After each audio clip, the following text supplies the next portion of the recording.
مثلا درست کنیم تو ماینکرافت دوستان نه تو خونت، پس تو من همراه باش بریم تو کارش. ولی قبلش من خیلی به حمایتتون نیاز دارم، لطفا ساب کنین و بهم بگین که ساب کردین. دمتون گرم. لیتس گو. خب اول به این وسایل نیاز داریم که گذاشتم تو چست. اوکی، این این این این برای تله اول بسازمش.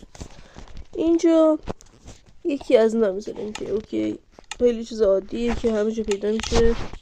این تا این یکی دقت کنین، این یکی اوکی برداریم. یکی برداشتیم گذاشتیم. این کیلو میذاریم اینجا و اینو بس میکنیم همینطوری. اوکی، اینو میذاریم اینجا. الان یه روشنه. اینو برمیداریم میذاریم اون تا. اینو برمیداریم میذاریم اون تا. این حالا اینا به هم وصل شد.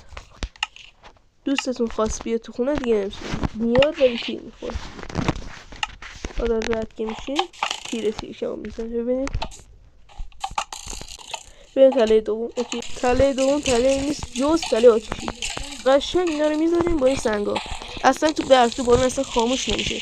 جنگی که آبی خفنه. خودتون هم بخواین رد بشین یک کارش میکنید. ممنون که این ویدیو دیدین. لایک و ساب فراموش نشه. تو نظر سنجی بهم بگین ساب کردین. دمتون گرم. فعلا